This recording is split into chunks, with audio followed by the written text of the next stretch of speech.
The president's attacks on his attorney general, Jeff Sessions, continued today.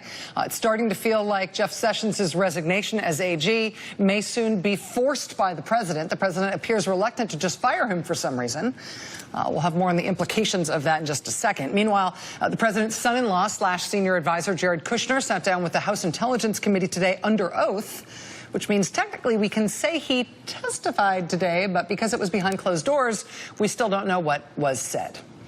Our next guest knows what was said, though, because he was there. Joining us now is a member of the Judiciary and Intelligence Committees in the House, Congressman Eric Swalwell of California. Congressman, thank you so much for being here. Really appreciate your time tonight.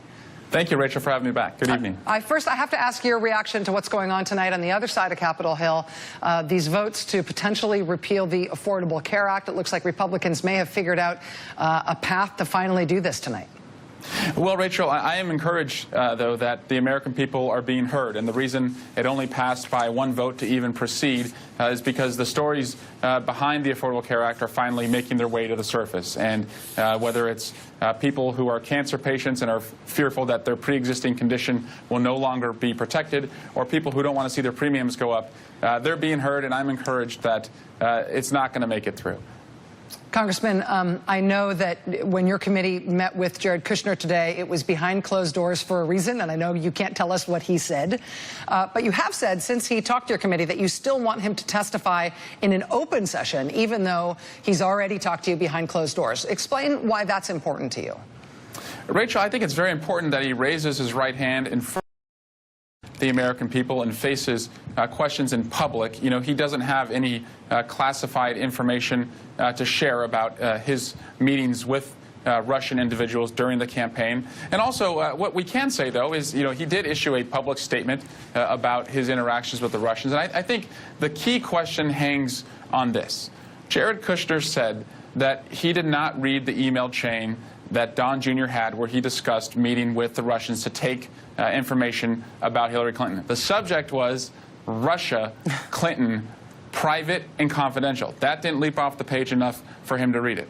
But he did say that October 30th, 2016, just 10 days before the election, he happened to come across and fully read what sounds like a spam email asking for money in exchange for Russians not to release information about Donald Trump's tax returns. He took that email to the Secret Service. So I think that's very telling, and we're making progress with that respect.